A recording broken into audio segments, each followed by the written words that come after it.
Hello, everybody, and welcome to this week's CHGO Red Stars Podcast presented by PointsBet. Use promo code CHGO when you sign up to get 2 risk-free bets up to $2,000. As you guys might have heard, I am not Sandra. Sandra usually does the opening show credit, but I'm Claire. I'm here. I'm hosting this week. Sandra is out of town at a conference that actually many of our fine colleagues are at, but I am joined by a very special guest, Theo Lloyd-Hughes. How's it going, Theo? Hello. Good morning, Chicago. That's right. It's going great. I'm very, very honored to be here. So great to be here with yourself, Claire. And I only hope I can be an ounce of what the Sandra Herrera offers. I think we're maybe together. Together combined, we can bring up to 15% of the Sandra experience. So Theo, I mean, I feel like it would be remiss before we get going if people maybe can tell from the accent that you were not born here in the States, though you are a citizen of Texas now. You live down in Texas, but let's chat, the big soccer story over the last week, which is England and the Euros. And you wrote a very good piece for the Striker about sort of your experience not being there, right? You didn't go back home for the Euros and you stayed in the States. So maybe this is just, this is, it's NWSL relevant. Does it feel like every next day you're like, oh, it's a new dawn in women's football? This is the next level, next step. How are you feeling on this Friday? Yeah, no, it's so true, Clay. I think there's a lot of pinch me. There's a lot of just sort of how long can it feel this good? How long can you wake up and feel like you're just living in a different world? And some of that is just the realization of what this team uniquely brings, their stories, their achievements, as well as like a little bit of this sort of zeitgeist, what we've all won, which sounds very egocentric. And, I did write that piece and it was from the heart. And I kind of wrestled my editor's wrist and said, hey, this is what I'm feeling. Let's publish it.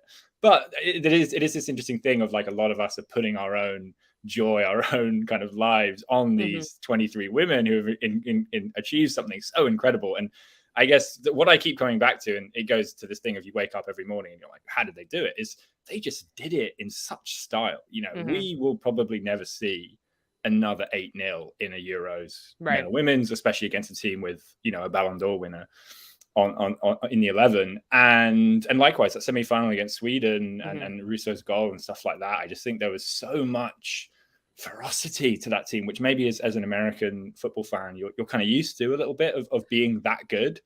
And I think what makes the journey so special is that obviously England haven't been that good for that long. So this one really feels like the one. And I know, Meg Linan, who I'm sure, all your listeners know, wrote a really good piece, which I think actually looked a little bit at touchstones on the Athletic of like, there is 99, but there's also the beginning of journeys, like 11. I mean, I think you could argue that this team, maybe they began in kind of 15, even before, there's been 2 more coaches since then, but there is sort of a lot of these players have come through in that time. And obviously then, what comes next? And I think, like you said, you wake up every morning as an England fan right now and things are just magical. But I think we're already thinking about the next World Cup, Olympics, and then the Euros after that. Like, sure. Dynasty, right? That's the opportunity. Yeah. And just the reality that we're going to have back to back summers of women's English football being in the public eye. And I think it's massive, and that might be unprecedented. This might be bigger than a 99 moment, not to necessarily compare the two, but no, I think that's fair. I mean, I think it's also just, league capability to jump on the momentum. Like you said, the schedule's a little bit different back to back. Wasn't supposed to be that way. Euros were supposed to be last year. Exactly. Switching it over to NWSL. This is one question, like 2 more questions about this, and then we'll get Red Star specific. But that's contextual. Yes, of course. Well, that's so you're an NWSL fan. Maybe you weren't one of the almost 1 million people who watched the game last Sunday in the States. NWSL, is this an opportunity or does it feel a little bit threatening? Is this the world catching up, or is this like rising tides, all boats, everyone's excited? From your perspective here. I think everyone's excited. I think there's never been a better time to watch the NWSL. There's never been a better time to watch or more availability to watch women's football. So I think in that fact, it is a rising tides thing. Jen Cooper shared a great stat, which is Rachel Daly becomes the first ever NWSL player to be playing in the NWSL while winning a Euros, which I thought was interesting. So to that argument, you could argue that actually, like, you know, we're now seeing the first Euros winner on an NWSL team. So maybe actually the NWSL is getting more European. I don't know if that's true, because I would say the other leagues are probably catching up to where the NWSL has been. Right. But I think there is just a sense that football is getting better across the board, and it doesn't always have to be a competition. I think we're going to see great players from the Euros come over here and vice versa. And I think if anything, great football, great stories, what we saw in England, the emotion, capturing something that big after so long. I think that connects with any football fan, and that connects with the NWSL. I think it'll connect with Central Americans. I think it will connect with people in Southeast Asia. I think, yes, it'll have an effect on the NWSL, but I think it'll have an effect on world football. Again, sounds a bit egocentric as an English person to say that, but I think it will. And I think women's leagues are getting better around the world. And yes. I remember watching the tournament, and, sometimes you start to root for the underdog against England, or you're rooting, I liked that Germany team a lot too, but you sit there and you go, ugh, I do think that the sport kind of needs this. It kind of needs this exact thing to happen from an objective perspective. So last question, sort of big picture, because this leads us into the first Chicago game that I want to talk about, because we're going to have to do a little bit of investigating, because Chicago is on a 2-game losing streak. It's their first losing streak of the season. Heard there was a murder. That's right. The undefeated streak was murdered. That's right. No one is allowed to leave the mansion until we find out who the culprit is. And the culprit might be the Houston Dash, perhaps. We'll find out. But for you, watching the Euros, obviously there were a lot of other international tournaments. Copa America Femenina, there was Women's Africa Cup of Nations, there was obviously CONCACAF W. Sandra and I talked about a little bit over the last couple of weeks, some of the challenges, but also great things about the NWSL continuing during that period. For you, pros and cons of playing games, well, attention, maybe national attention, bigger pictures elsewhere, but that momentum does keep going kind of the moment this stuff stops. What do you think, Theo? Is it the balance okay? Do you wish the NWSL would play less? What's your take on that? I think my take, like a lot of things in the NWSL, kind of goes back to sort of, let's talk to the players. What do they want? And I think when you have spoken to some of the players, they're not really for it. They would like more time off in the summer. They would like not to be missing crucial games for their club teams who, you talk to someone like Alex Morgan, she's supposedly connecting more with their club team ever before. So why should she go and miss 3 games to play in CONCACAF? Yeah. That being said, I actually really enjoyed the last month of NWSL. I think it was some of the most interesting football. I know it was a tough one for Chicago, but, covering Houston closer than any other teams, as well as watching, every team in the league, I thought it was really interesting to see some of these other players come out in the woodwork. Yeah. The Houston Dash without Rachel Daly have always been a very different kettle of fish. And that, as a football fan, is interesting. Yeah. I think it begs the question of what could we do with the Challenge Cup? Could it be used slightly differently so that it becomes more of a summer tournament? And that way, these players don't feel like they're missing crucial games that could cost playoffs, that could cost championships. I think the stakes seem a little bit too high. But the idea of the league taking 4 weeks off or something, I don't know if in this day and age you're going to see that happen. Right. What's your take, Claire? I feel similarly. I also think that the World Cup next year is a little bit different than what we saw this year. It's a big World Cup. It's a big World Cup. I think that I don't think it would necessarily be bad to take more time off next year than they did in 2019, specifically, even just to give teams a chance to plan infrastructure stuff for when it's over, rather than just having to play through it. I think that you worry a little bit about rotation, players, having too much of a load, but I think you're right, which is that this is the period where you see emerging stars. You even go back to, 2015, during that World Cup, that was when Sofia Huerta had her first big trajectory in the league. I mean, people talk a lot about Crystal Dunn, but that's a little bit of an extenuating circumstance because no one quite plays like Crystal Dunn. But, I was thinking from a Houston perspective, right? We saw Ebony Salmon have a very, very good month while England was winning the Euros. And there's significance to that. Ebony Salmon would like to be on that team eventually. And I think that those kinds of opportunities are important. I agree that I think maybe you use cup ties instead of regular season, and World Cup is a little bit of a different monster. So I'm a little bit it's okay for this year, I think. Would love to have fresh eyes on it for next year. So let's talk about that Houston game, which Sandra and I talked about it a little bit over the last couple of weeks, but you also watched it closely. And I think I was there. You were there? Oh, well, certainly closely then. You got to see it. Then you've been reveling in these great performances all month then. So this is the game that Houston wins 4-1. And we didn't know going into the San Diego game, we had the vacation week in the middle. We didn't know if this was is this a one-off? Is this a little bit of a just mental isn't there for Chicago? They come back, they look a lot better.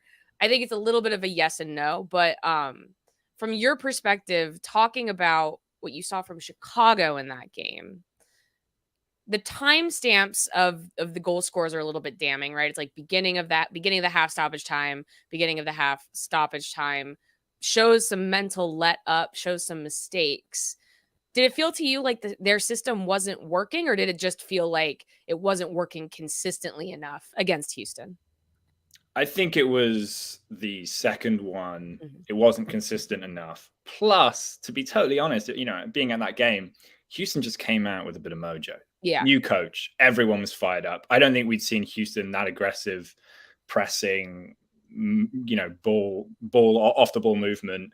Natalie Jacobs got her first start of the season at right back, which was kind of random. In a 4-3-3. Houston had been playing a 3-5-2. I think there's a lot, not that you need to make excuses, but I think there was a lot that Chicago got thrown at them. Yeah. Through having a new manager, stuff like that you're not going to get that week in, week out.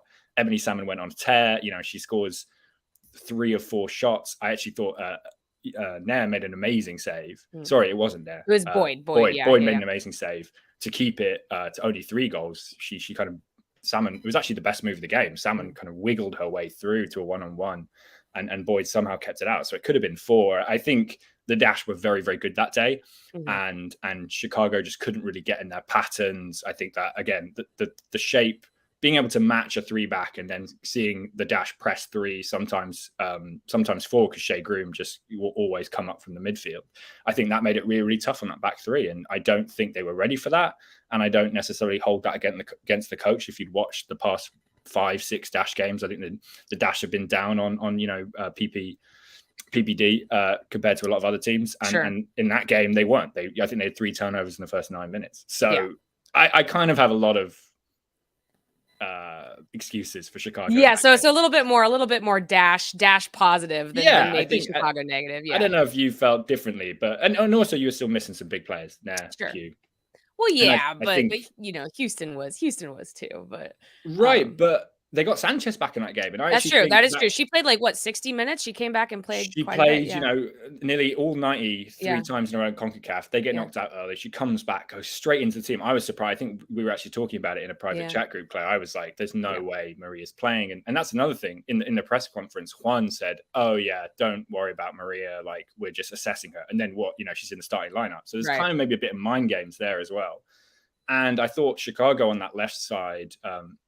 Because Maria actually played on the right in the Chicago game, something she hasn't done at all this year. She's always been on the left. So again, another interesting tactical change.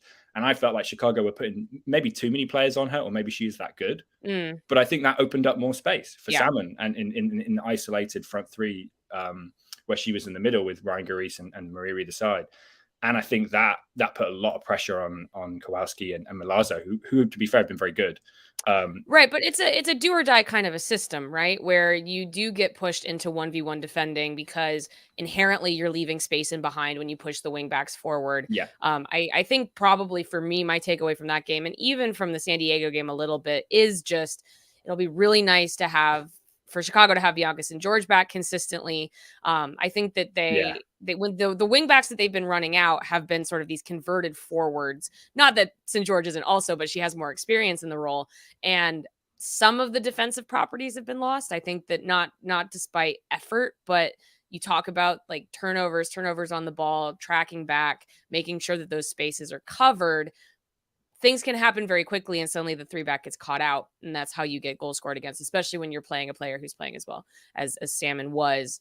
On the other side of the ball, and this is a theme from the Houston game through the San Diego game. Definitely the San Diego game. If I think I know what you're about to say, which is on chances. Yeah. So their shooting efficiency. Let's get into this, and we'll talk to San Diego more specifically in a little bit. But let's start with the Houston game. So they're getting shots. They are certainly getting shots.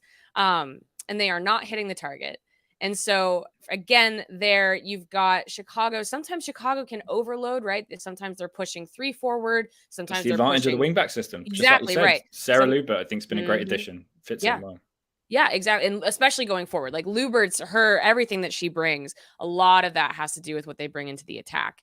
But they're not turning those into chances that are good enough to really question goalkeepers. You know, you look at the XG maps and especially the Houston game, you know, you see that Chicago got a lot of chances, but few of them were amazing chances. And so again, you were there, and sometimes it's easier to tell in person of just like where the tide is turning. Is this a momentum issue? Is it just players not on the same page? What did you see from the attack in that game?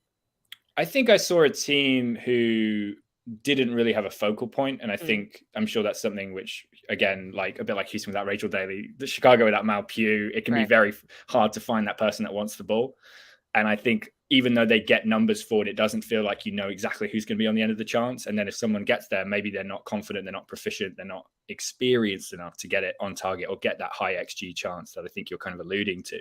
Like I said, system-wise, I think, you know, Petrocelli has shown a lot that it can work. The passing numbers, some of the possession numbers are pretty fresh for Red Stars fans to be like, oh, wow, we can have this much of the ball and get this many players forward.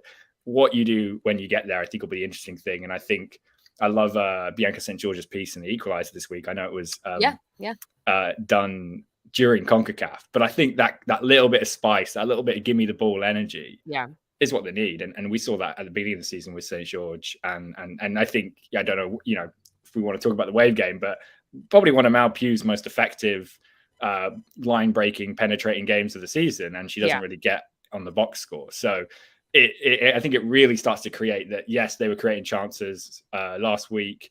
You saw they had the good players getting in the positions, or at least Pugh was kind of maybe handing it off to other people against the Wave. And you're just waiting for that last thing to click. But there are still things to like. It's not quite panic stations. I agree. I would say that perhaps the timing of it in the season that's maybe my biggest concern is just like, okay, we were doing better with this before. Maybe it's because Chicago is actually pretty efficient at the beginning of the season. They were not getting that many shots. They were like getting 10 shots a game, maybe even fewer, and getting maybe like a 40 or 50% ratio on goal. And that was what was driving their early success. And some of that you attribute just to Pugh being on a tear, right? You have a striker that can't miss for a while. And I was going to say the Challenge Cup games against, there was someone in the comments, sorry, watch viewer, I didn't acknowledge you, but there was a comment that came up saying like, oh, Houston always dominate Chicago. Well, no, because in the Challenge Cup, there were two very, very even games where the only thing separating the two teams was the immaculate finishing of Mal Pugh. It's not always been this kind of one-sided Houston has the system set up against Chicago. It's like they can play things very close. And like you said, you have that X factor, you have that clinical finisher. Yeah. And obviously, you know, on the Wave game, Mal Pugh missed penalty. So it could have been a draw. Right. And we'll get to that in a second. But first, all I have to say is that if you had been watching the Red Stars at the beginning of the season, maybe you go into these two games and you think, I'm going to put some money on them to win. And I hope you didn't do that, but maybe do it on the next one, because the best way to support CHGO is to download the PointsBet app and use the code CHGO when you sign up. If you do that right now, you'll get 2 risk-free bets up to $2,000, but that's not it. If you make a $50 or more first-time donation, or first-time deposit, not donation, deposit, you'll receive a free CHGO membership with unlocks all of our web content, and you'll even get a free shirt of your choice from the CHGO locker. That's $2,000 in free bets, a free CHGO membership, and a free t-shirt from the CHGO locker, all for making more than a $50 first-time deposit at PointsBet. If you have any questions, you can email pointsbet@allchgo.com, and we'll help you out. It's your home for live in-play betting. You can see an edge in the game that you're watching, or your favorite team's making a comeback. Don't just watch the game, bet along with it live. You can download the PointsBet app right now and use the promo code CHGO. And once the game starts, don't just bet, live your bet life with PointsBet. And if you have someone you know has a gambling problem and wants help, call 1-800-GAMBLER for crisis counseling and referral services. So moving on to the big wave game here. This was better. This was better, actually, from Chicago. Yet more painful, maybe. Yes, so that's what makes it harder to watch. That's what makes it harder. Yeah. You play against 10 players for 30 minutes or whatever it was. Now that's also funny to me, because not to get too wave specific, but this was the first time I've gotten to see San Diego live this season, and I want to hear about that. I want to hear about Soldier Field, by the way. Can we? Yeah, so we'll get into carve out a little bit of time for that. Yeah, maybe that's a good place to start. Is just there was the pomp and the circumstance. There was I thought the game day was great. Biggest NWSL attendance of the season. Of the season so far. That's right, and a lot of people stayed too, which I thought was great. It was a very hot day. A lot of people stayed out in the heat. I was impressed. I have to admit, I have not seen. This was my first MLS game at Soldier Field, so I wasn't entirely sure what to expect.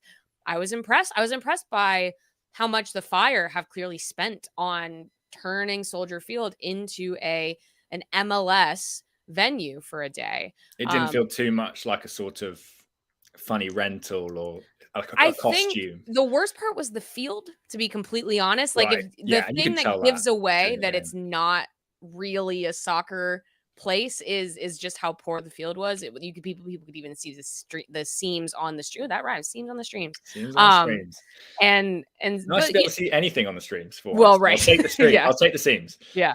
But yeah, the video packaging was very good. I thought, Sandra and I talk about this a lot, about even just, I think MLS stadiums do a better job of this too, of getting music involved and the crowd involved and sort of giving this atmosphere that's not wholly dependent on what's happening on the field.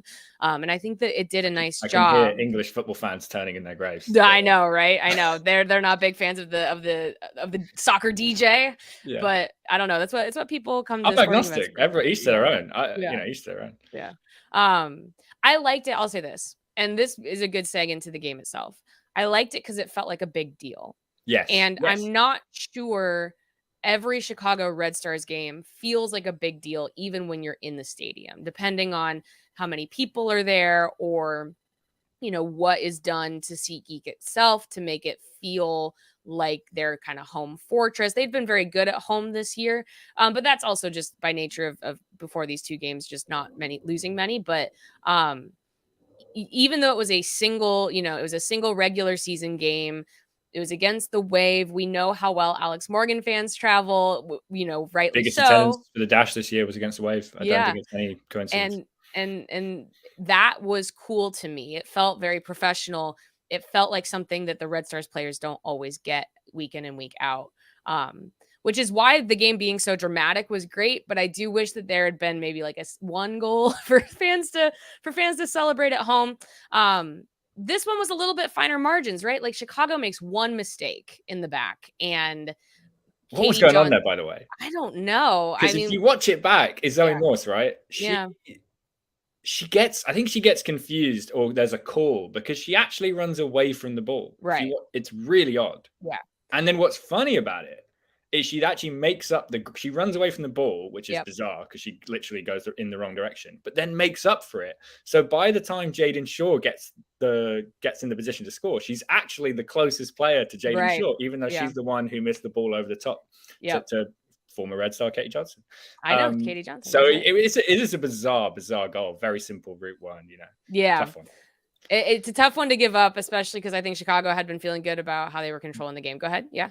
But flowers for Jaden Shaw. 100%. Maybe one of my favorite touches of the NWSL season. Faking out Zoe Morse, who had a tough time on the goal. And, one of the queens of the last 10 years, Alyssa Nye. I mean, just what a way to enter yourself. And I think people will remember that goal. But I actually thought she had a phenomenal 90 minutes. Then there's a no-look pass in the second half where she tees it up with a teammate. She had that cross in for an Alex Morgan chance, which I think or maybe Arin Wright actually got the block on that second chance in the second half. So I thought Jaden Shaw was just phenomenal. I know we're not here to talk about 17-year-old. No, I think we should. Texas, no, it's part of the game. I mean, but yeah, of course. No, I thought when she started, I would say that I was a little bit nervous just in terms of the physicality, and it was a very physical game, but she did not miss a beat. And you're right. And I think that sometimes people don't always appreciate. We talked about this. I mean, this is like the flip side of the issue with Chicago, right? They get in front of goal and the difficulty of like keeping your head, keeping the touch, keeping the shot down. Absolutely. And Shaw was able to do that in her first ever real chance as an NWSL player. And you go like that. That's it. Yeah. And some of that you can't teach. Some of that I think you can see how well she, she's someone who's obviously like studied technique. She obviously, like, you can imagine she's probably the hardest working person at her club side. She's 70, she's still in high school. Yep. But I also think, like you said, there is a certain pulse, like an ice in the veins. It's just such a cliche thing to say, but to walk on to Soldier Field as well, 24,000 people. I mean, that was almost the moment of the season for me. Yeah, it was really. It was great to see. I do wish that Chicago could have gotten one back, but but yeah. So this game, the Wave also are interesting in that, as we know, people talk about how they don't really play through the midfield, and that ended up really being true in a way that I think worked in their favor. Actually, weirdly, as Abby Dahlkemper was sent off, that was also a very dramatic moment, a bit of a refereeing moment where, Chesky pulls the play back because she's issuing the red card. Pugh is completely in behind, 100% in on goal. There are some photos of it, of just the emotional journey that Mal Pugh goes on, thinking first that she had been called for the foul, and then just the relief maybe that Dahlkemper had been called for the foul, and then just still sort of this blind rage of not being able to continue, that like the only thing she can do, and I do love it when players do this, is she just pulls her hair tie out and she's just like, well, I'm gonna fix my hair about it, when the hair tie comes out, that's when it's serious. The game's gone. Yeah, it's true. But that was, again, ironically, probably Chicago's best looking moment, that chance in behind, which didn't obviously come to anything, but that was the most, it seemed like, space in behind that Pugh was getting. This is another question that I don't really know the answer to. I know some people, so yeah, this is a good comment in the chat, talking about how Pugh needs more people to play off of. And that is actually my question as well, which is, sometimes with Pugh, it can feel where it's like, it's dribble, dribble, dribble, head down, shoot, right? Or, I think San Diego had like 8 or 9 blocked shots in this game, meaning that you had players who were not looking for that great, final pass. It was a lot of just like, I don't care if there's 2 defenders in front of me, I'm going to shoot the ball. Is that something where at this point of the season, right? Do you think Pugh could have her head up more, a little bit more of a head on a swivel? Or do you think that this is kind of her rightly figuring out like what the team needs and making the decision that what the team needs maybe is for me just to take it, look, and try to sink a couple? What do you think, Theo?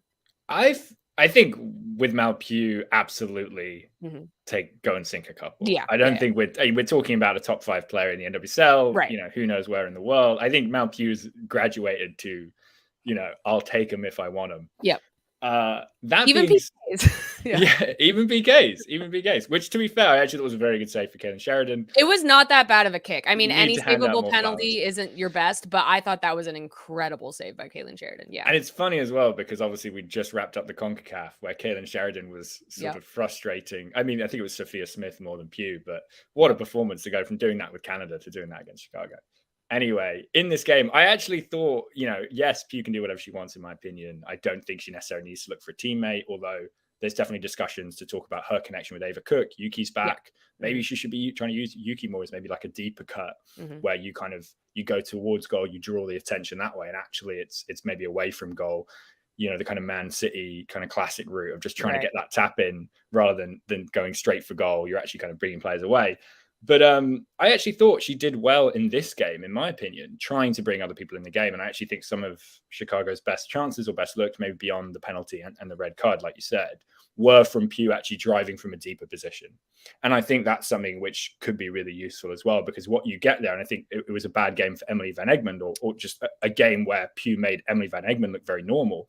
Yes. But if you can push that, those blockers, those central defensive midfielders back and get them running backwards, if you're a player like Emily Van Egmond who can't swivel that well anymore, I thought it made San Diego look very uncomfortable. Yeah. And I think not many players in the league can do that, are as technically gifted as Pugh, are as good at shifting their body, not letting the defender know where they're going. And I think, I remember against Houston in the Challenge Cup, she did that very, very well to Alicia Chapman, who usually is a very good one-on-one when the ball's in front of her defender. She's not as good when the ball's behind her, but she's usually very good when the ball's in front of her. And Pugh made Chapman look very normal.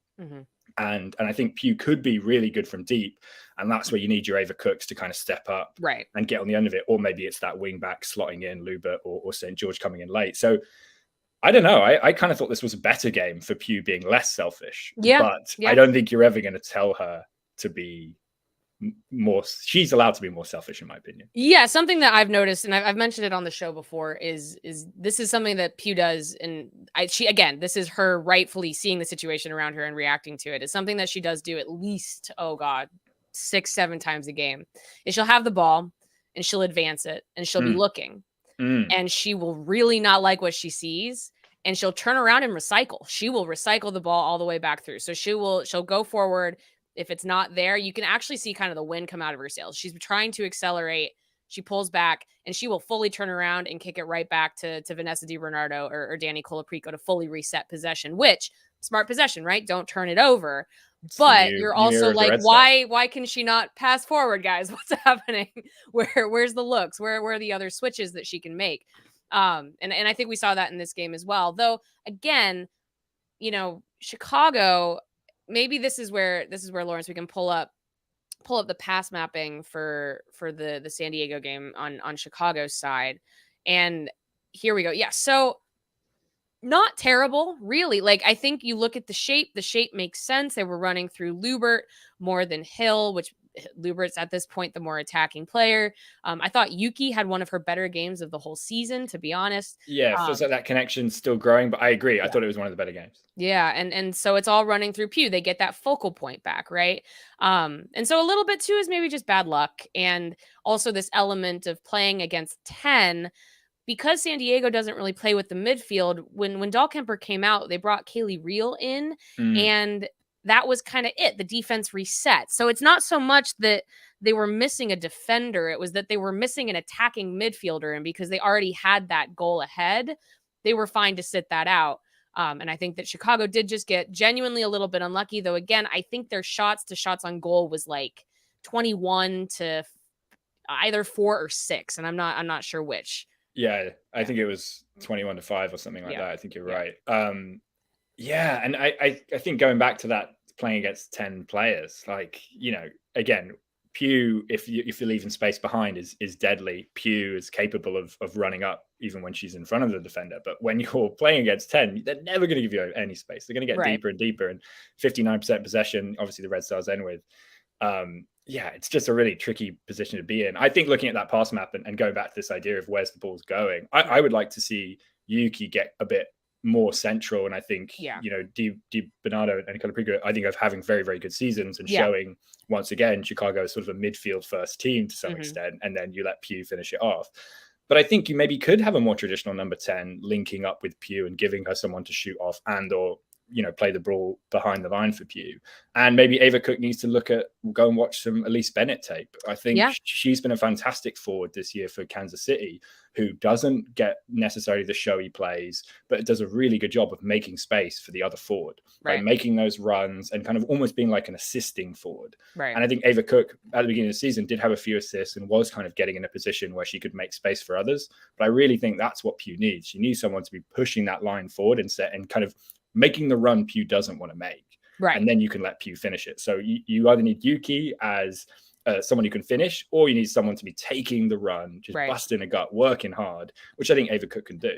Yeah. And that makes the space for Pugh. I also think that they could probably be subbing Sarah Griffith in a little bit earlier. I think, especially if you're kind of knocking on the door the way they had been, I think Griffith came in like the 70th minute, something like that. And she's a player that can open things up, even just by way of, young, fresh legs. She's got a good sense of movement. And I think that if you're trying to chase a game, maybe that sub needs to happen a little bit faster. And then, with Cook, it seemed like she was focused a lot on being in positions to receive the ball, but not necessarily doing the work prior to that to get into those spaces, where it's more of a this is a terrible analogy, but she's like trying to be a post player, like a basketball type post player, where she's like, I'm posted up. I'm ready. I'm here. I'm ready for the ball.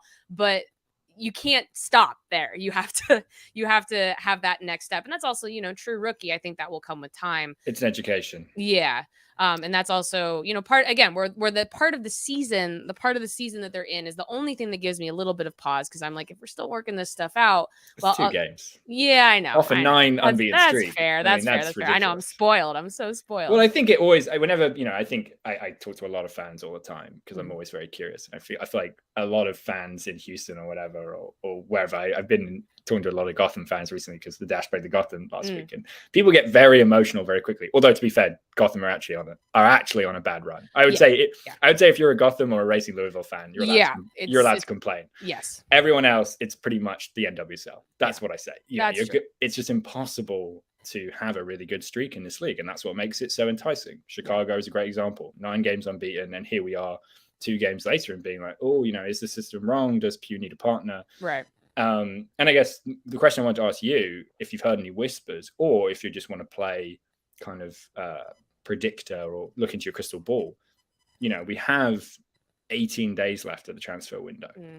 Would Chicago try and bring someone in, maybe in that number 10 or as a kind of center forward role, if you feel like maybe Ava Cook is not the person for 2022? Yeah, that's a really good question. I think this is another sort of, you talk about getting into Chicago brain, which is just, they've done really well with the talent that they have. They drafted really well. They have not been ambitious in the transfer market at all for about the last calendar year, right? And no really big splash signings. I think they brought Chelsea Dauber in from Australia. Yuki came home. He came home, exactly. I think I would be surprised if there's any sort of splashy signings. To be honest, people have been waiting for them to sign another center back just to shore up that 3-back. And we put this in the headline of the show. Arin Wright played in the 3-back against San Diego. And some of that is needing that veteran presence, and she can totally do that. But some of it is just like, you can't run a 3-back with 3 available bodies. That's not going to necessarily work throughout the rest of the season. Who I would like to see is a really good question. The funny thing is actually what I want. Here's what I really want. And this is a very Chicago answer because it doesn't involve, tell me what you want. Doesn't involve going out and getting a player at all. I think things get fixed if Morgan Gautrat can get some playing time. And then she and Colaprico can play in the 6, and then they can just re-sign Vanessa DiBernardo as the 10 again. And so you have that player. That's what, get closer to the goal, I think. That's a great point. And that's also like something I love sometimes about good teams or good players. And Gautrat is a great example where you really kind of realize how good they are when they go away. Yeah. And then you realize how much, if you're a 6 that can do a lot of work on your own, you actually let those other players attack more. And like you said, that's where you get those numbers in the box. It's where you get a more experienced player being able to finish off those chances. Yeah. And I think that's a great point. I think in the Dash kind of cosmos, when Sophie Schmidt goes away, I think it's the same thing for them. Yeah. I think she is just an elite number 6 and has had a really amazing year. Yeah. 18 months, 2 years, really. Ever since Challenge Cup, I feel like before that, she was not playing at her best. And I really think she's been amazing. This is a true aside, but I'm just so impressed by how she was on the Canada bubble at the beginning of 2021. And then now it's like, nope, we need her. I mean, it's a competitive group. You think about Grosso and Fleming, not necessarily 6s, but 8s. And, it's going to be an interesting thing, that Canada team going into next year's World Cup. But I think Schmidt, both for the national team and for Houston, has really, you when she goes away, you're like, oh, that's what makes Schmidt a really good number 6. Yeah. And this is a good seg to we'll talk about the Gotham game coming up this weekend, because they do have a chance to right the ship. Pew and vibes. Pew and vibes. That's the analysis from Nate. Harsh on Tatum, who's having kind of a borderline team of the year. Yeah, that's true. Season. That's true. I know. We got to give Tatum some love. She hasn't had a good couple love weeks, in the chat. I'm a big fan. I was gonna say they've got vibes. I would say they've got vibes in every position. You go back goal all the way through. It's like they've got 4 vibes players, not just one. But yeah, talking about positions, this isn't even going to be a good seg because I just want to get to it and get out. Let's go ahead and go to another ad break. We are brought to you this week by Owen. Only what you need, OWYN. It is a 100% plant-based protein shake that gives you nutrition that works as hard as you do. All of their products are free of artificial ingredients, allergen-friendly, no gluten or dairy, easily digestible. You know, Sandra and I have been joking a lot over the last couple of weeks about how like we felt like we needed some OWYN during this international period, just something you can grab and go. Theo, I know you're about to be a first-time dad. Maybe this is the kind of thing that you need. Just Load to, like, me up, who's Owen, got time for meals? You just need to grab some OWYN and go. OWYN and CHGO have partnered up to give you an awesome offer. You can get 20% off your first purchase at liveowyn.com. That's LIVEOWYN.com with the code CHGO20. Check it out. Hit OWYN up. Fuel your day. Speaking of a team that might need a little bit of a little bit of Hey, Claire, before we jump into the Gotham match, I just wanted to bring up this. We got a super chat a little earlier. Okay. $9.99. Thank you, Jake Flanagan. He says, here's to the Red Stars stacking W's over the final 9 regular season matches. That's right. Great show. And then Thank you, Jake. Yeah, 100%. Hell Thank you, Jake. Jake, you are stacking W's. You're stacking dubs right now, my dude. Absolutely. I just wanted to show off the tailgate pic of you guys. Oh, yeah, there we are. That's right. It was match. fun. This was so warm. I had just walked up and it was so sweaty. But yes, I was so happy to be there. Tactical. Yeah. Yeah, right. Very tactical. Yep. But yeah, no, the tailgate was great. CHGO held our Fire Red Stars tailgate. A lot of tailgating going on in a way that felt really community focused and in a way that, again, you don't always necessarily get out in Bridgeview. So yeah, I had a great time. I had a better time than I thought I was going to. I'll be completely honest. I had really enjoyed it. One of my absolute favorite memories from the last year's NWSL season was in Louisville, championship final. The Red Stars fans were absolutely phenomenal. The tailgate was exceptional. The vibes were immaculate. I spent a lot of time sitting behind the Red Stars goal when I was walking around the stadium. And the fans were brilliant. And it's great to see another update from the tailgate series. That's right. The tailgate culture is real. It's an important, talk about, again, another thing that's an important part to American sports culture. You got to come in and be able to bring the tailgate. We are back at SeatGeek Stadium this weekend, going back to Bridgeview, back to, home sweet home, real home sweet home, playing Gotham. Now, this one's interesting to me because Gotham really needs to win this game.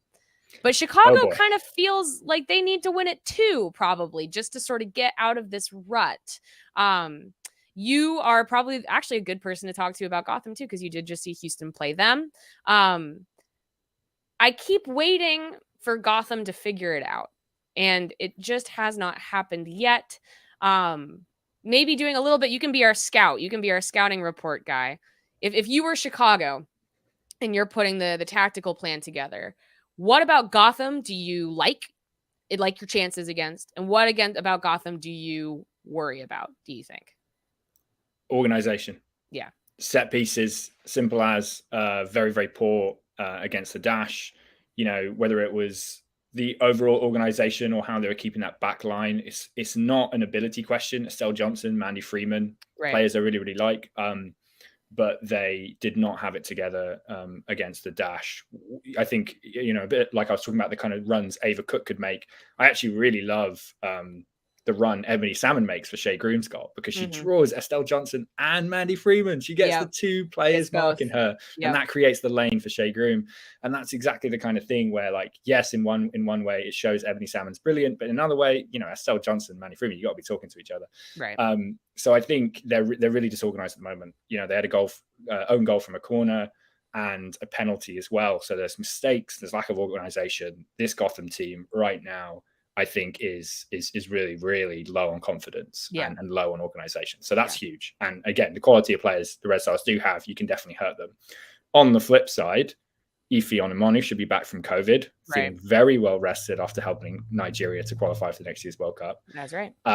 Christy Mewis maybe didn't have her best game against the dash, but is having a very good season, and we all know how good she can be, especially on attacking set pieces. Yeah. And Midge Purr scored one of the goals of the year. Yeah, right. They still have those. They still have those really talented players. And I think the midfield's not right. The balance isn't right. Whatever Parkinson wants to do there, I think he's still figuring it out who he wants to play. This is a team who they don't know their best 11, which I think if you're Chicago is great, because I think Chicago maybe is one of the more continuity kind of focused teams in this league, whereas Gotham's probably at the other end. I think, I in my prediction, I thought Betos would start in goal on Sunday. They stuck with Harris. Yeah. But I think that's up for grabs. Well, that's the thing too, is like with Gotham, the thing that you just don't know is when do the radical changes begin? When does that happen? And maybe the answer is never, but you never know when it might be that weekend. Is it the weekend that Betos plays and Harris sits? Is it the weekend that they make midfield changes to try to balance things out? Like you don't. Cujo.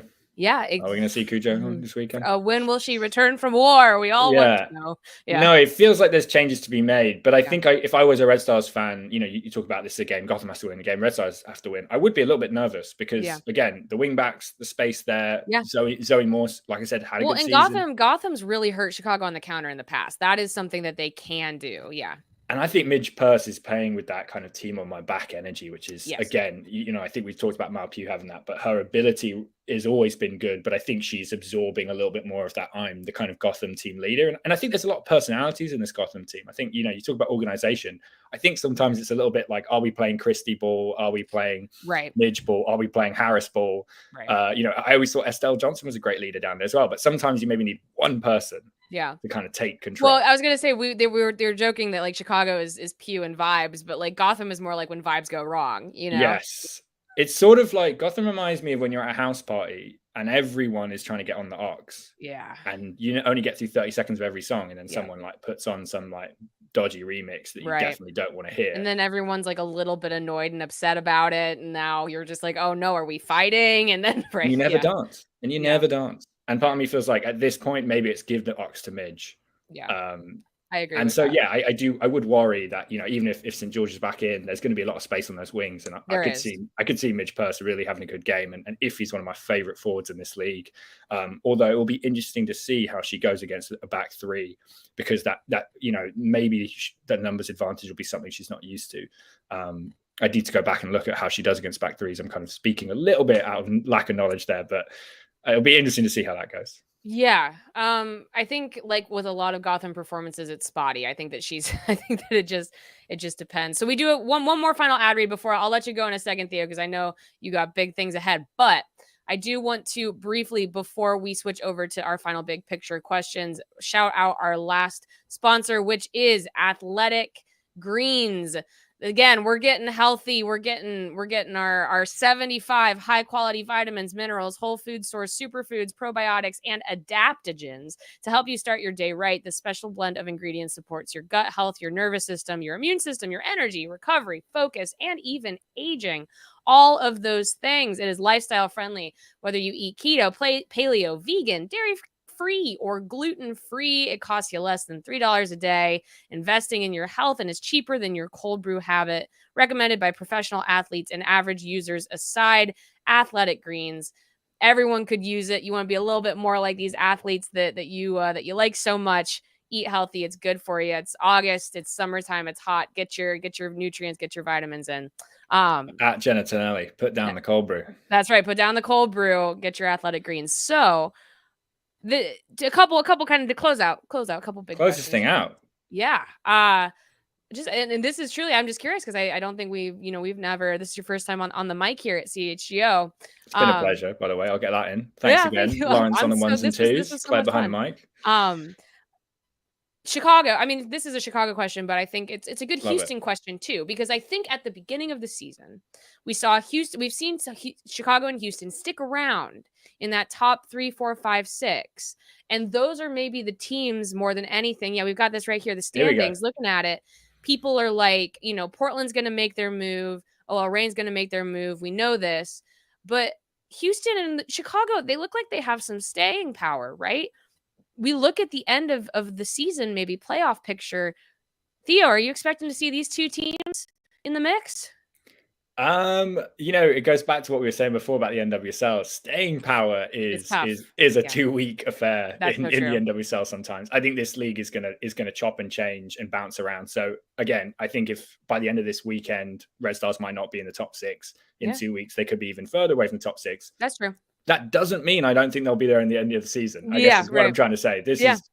I don't really think you can look. We're still talking about how, Carolina and Washington. It's like, you never know, Yeah, I think Washington are a really weird case. I don't want to deviate too much, but like their numbers, you look at some of the analytics, they've kind of been okay for here and there. They seem to be very unlucky. That might come back around. But the problem with Washington is they have played a lot of games, which is like they're running out of Courage, who have this big bank account of games that they might be able to cash. I do think Chicago will be in the playoffs. To kind of fully answer your question, I definitely think top 6. Where in the top 6? I don't really know. It's hard. Really still hard to say. I don't think they care. I think there's a little bit of that in Houston as well. If I'm being totally honest, Houston have never made the NWSL playoffs. I know. That is something that even the most annoyed Chicago fan cannot comprehend. Right. So I do think some of these players, some of these clubs are just dying to be in that top 6. You get there and who knows what can happen. Look at the Red Stars last year. I know there's a lot of asterisks and kind of, last year was a very emotionally draining season, but the players on the pitch did what they did. Right. And I think top 6 is definitely where I see Chicago at the end of the year. I think Kansas City are maybe ones to watch. Both, if you watch the data, they're one of the only teams in the league who are kind of actually performing where the data says. Yes. A team like Houston right now, Houston's overperforming. Overperforming to a degree which I would have to go back and look. But I almost feel like we've never seen a team overperform like Houston right now. Yeah. And it doesn't mean I don't think it doesn't mean what am I trying to say? That doesn't mean I think Houston is going to crash and burn. Right. But we'll probably see a little bit of a drop off. But Kansas are kind of the team who are actually performing as well as they are, albeit Franch is having, I would say, an MVP or at least goalie of the year season. Agreed. So can she keep up those levels? She's one of the best. Why not? Yeah. But I think, Kansas are going to push Chicago really hard for that 6. Houston are going to push Chicago really hard for that 6. I do see them probably both making it. Maybe at 5 and 6, but I think it's going to be really. But I think you're right. I think Chicago. They talk about wanting to make top 4. They were very proud of making top 4 last year, despite the issues that they had. But no, Chicago's hurt. They've got a lot of absences. They had a lot of turnover in the offseason, and they're very young. And so I think for them, playoffs is a huge win.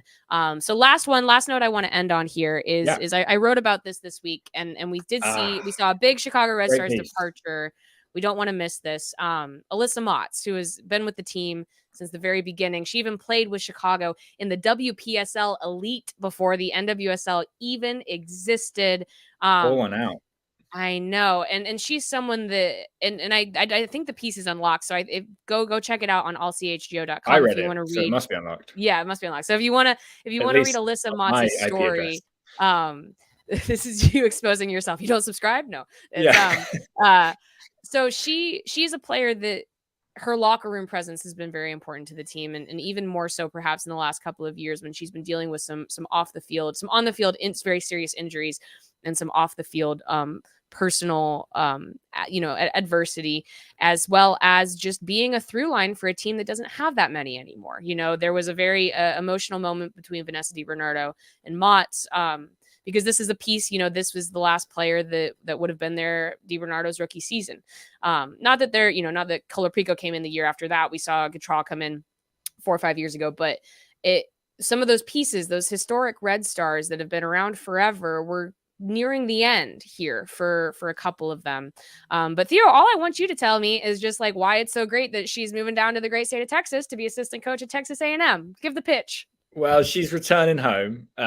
She went to A&M, and I think, I think your piece does a really great job of kind of looking at the scope of women's football. It feels like a nice bookend because we started talking a little bit about England, and maybe we didn't talk as much about the legacy of a player like Jill Scott, who is sort of Mountsian. Am I saying that right? Yeah. Mountsian. Yeah. Mountsian. Right. These are players who experience the game at a very, very different way to it is now. Yeah. And I think for her to leave with the Soldier Field game was kind of beautiful. And you put that very eloquently in your piece. And I love the way, DiBernardo was supposedly someone who doesn't show much emotion. And here she was, the straw that broke the emotional camel's back was Mounts. But yeah, I think A&M is, I think people forget because it's in the SEC and it's in Texas, which has not been a traditionally strong NCAA kind of state, or even a strong women's soccer state. I think it's for a different podcast, but I think we're about to see a wave of the youth about Jaden Shaw, right? It's like, And I think Mount's going back to A&M, which has kind of been the best school in that state, although they're being pushed very hard right now by TCU and my alumni, my alma mater, Texas Longhorns, I do think A&M have been, by far ahead the best school. And she played under the current coach, G. Guerreri. So, she's going back to kind of create the next generation of Alyssa Mounces. And I think when you're a player who's seen what she's done and experienced the type of success, heartache, those back-to-back ACL injuries, and brutal. Also, like you said, playing in these leagues and this legacy of where women's football kind of is in the United States right now, I think it's an awesome position. Amy Rodriguez kind of did something similar with arguably less fanfare than Mounts. Right, I know. It's bizarre. At least Mott's got like a nice framed jersey and I don't know what happened with Amy Rodriguez. We're gonna have to eventually double back to that and just force her. Can we get her a Carly Lloyd tour? I will personally fund an Amy Rodriguez Carly Lloyd-esque tour. But yeah, I think it's huge, and A&M is in a bit of a state of transition. If you want a bit of kind of on the ground NCAA soccer chat, they had their they didn't make the tournament for the first time in I think 13-15 years last year. Saw a lot of young players come in and get minutes and not reach the heights that program is used to. Players like my brain's gone. The Venezuelan Texan. Who am I thinking of? Barbara. Who are you thinking of? She's phenomenal. She's absolutely phenomenal, but my brain has gone down. She plays for Rayadas, but she's from Houston, actually. She grew up in Houston, a few miles away from the Dash Stadium. Forgive me, listener, for not remembering it. Anyway, she left A&M after her sophomore year to go and play pro in Liga MX Femenil. She plays for Venezuela. She's a phenomenal player. And so there's a bit of tension there where these young players have come in. They obviously recruit very well, one of the best recruiters in the state, but they haven't lived up for expectations. So I think it's a really cool time for Mounts to come in and maybe show a bit of veteran leadership. Obviously, the head coach has been there for a long time. Yeah. And, they have all the chance in the world of being very, very successful this year. And I really look forward to watching her as a kind of blossom as a coach. I think it's a really great spot for her to be in. Agreed. Love to see Barbara it. Sad to see it. Is who there you Thank go. you, Barbara Olivieri. Oh my God. I got on the Google. Man on the keys. I was like, Venezuelan, really apologize, Texan, Barbara, and it came up right away. You got it. I have spoken to Barbara. I have reported on her A&M. I reported on her going to Rayadas. I'm a huge fan. Of course, that's big. That's big. We've been talking for an hour, brain. It happens. Hey. I know. I was like, honestly, name to watch. Barbara Olivieri, phenomenal. She scored a sensational free kick winner against Argentina in the under-20 Copa America Femenina. One to watch. Well, that is the perfect way to close it. Thank you so much, Theo, for joining me. This was great. I didn't even realize what a perfect scout you were going to be for some of the opponents coming up for Chicago this week. But this worked out. It kind of worked out. Gotham, Houston, Texas A&M. Just kind of all my favorite places. So here's the Chicago figuring it out. They've got all the pieces. They're not trying to add more misery to Gotham FC, but I think Chicago fans want them to close this one out. Thanks, everybody, for listening. This has been CHGO Red Stars. We'll catch up with you next week, hopefully talking about a Red Stars dub.